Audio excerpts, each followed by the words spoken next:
Olá, todos e todas. Espero que todos estejam bem. E daí, saudades desse espaço?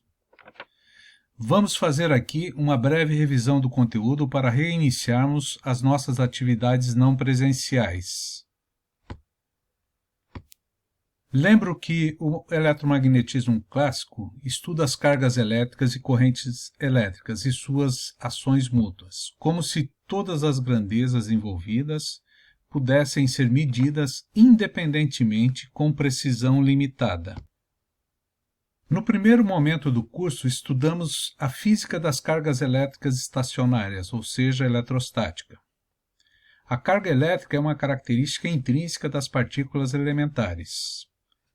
Três propriedades das cargas elétricas são importantes. Primeira, a existência de cargas positivas e negativas. Segundo, a carga total num sistema isolado se conserva. Terceiro, a carga elétrica é uma grandeza quantizada. O único meio que temos para detectar e medir cargas é fazer a observação da interação das cargas eletrizadas. Nesse sentido, a integração das cargas elétricas em repouso é regida pela lei de Coulomb, essa fórmula que vocês estão vendo aí. Lembrando sempre que força é uma grandeza vetorial. A lei de Coulomb está baseada no princípio da superposição. A força com a qual as duas cargas interagem não é modificada pela presença de uma terceira carga, e assim sucessivamente. Outro conceito que vimos foi o de energia elétrica num sistema de carga. O conceito energia elétrica pode ser útil para analisar sistemas eletrostáticos. Lembre-se que forças elétricas são conservativas. O agrupamento de cargas elétricas, portanto, o processo de eletrização pressupõe um trabalho externo anteriormente realizado. Daí a identidade do conceito trabalho com a energia da configuração de cargas elétricas. O conceito campo elétrico está relacionado à energia de uma configuração de cargas. O campo elétrico é dimensionado a partir da presença de uma carga de prova no entorno desta configuração de cargas que geram o campo. A força elétrica que atua nesta carga de prova é diretamente proporcional ao valor do campo no ponto onde esta carga de prova se encontra. A distância em que a carga de prova se encontra da configuração de cargas que geraram o campo elétrico é uma variável importante para o dimensionamento do campo elétrico. Lembro que, durante os encontros presenciais, vimos como dimensionar o campo elétrico em um ponto P do espaço gerado por uma distribuição contínua de cargas. Aqui nós temos um exemplo de um anel eletrizado que, num determinado ponto P, vai gerar um campo elétrico. Nas distribuições contínuas de cargas elétricas, é útil trabalharmos com o conceito de densidade de carga elétrica.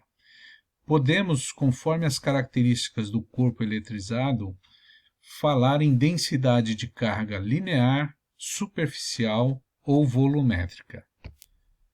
Conforme a situação eletrostática de uma configuração de cargas, teremos uma variação do campo elétrico em função da distância diferente. Observe do lado direito que essa dependência é diferente para cada situação. Outro conceito importante visto na etapa presencial do curso foi o conceito de fluxo elétrico. Observe na equação que o fluxo elétrico é resultante de uma integral de superfície do produto escalar entre dois vetores, o vetor campo elétrico e o vetor elemento de área da superfície fechada.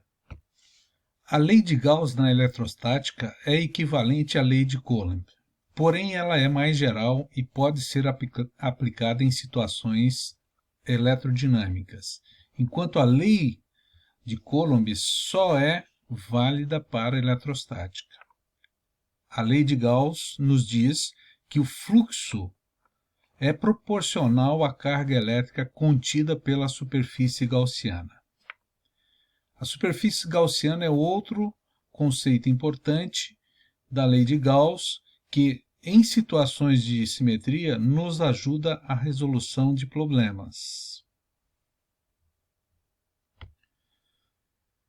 Temos aqui a representação gráfica do valor do campo elétrico em situações de distribuição de cargas elétricas em equilíbrio. No lado esquerdo, para uma esfera condutora, e no lado direito, para uma esfera isolante. Observe o comportamento dos valores do campo em cada situação. A diferença de potencial elétrico é uma grandeza escalar que representa o trabalho por unidade de carga realizada durante o deslocamento de uma carga de prova positiva de um ponto A a um ponto B, no interior de qualquer campo eletrostático. Lembrando sempre que este campo é gerado simplesmente pela superposição dos campos das cargas individuais. A diferença de potencial elétrico é determinada por uma integral de linha do produto escalar do vetor campo elétrico pelo vetor elemento de distância. Por fim, temos aqui, em diferentes configurações de cargas, representações pictóricas no plano da tela das linhas do campo elétrico, das linhas equipotenciais e os seus valores respectivos. E lembrando sempre que, nesse caso, considera-se o potencial zero no infinito. Portanto, você pode ter valores positivos ou negativos do potencial conforme o tipo de carga que você tem em torno da configuração. Espero que essa breve revisão tenha lhe ajudado a relembrar o conteúdo. Um grande abraço a todos e a todas.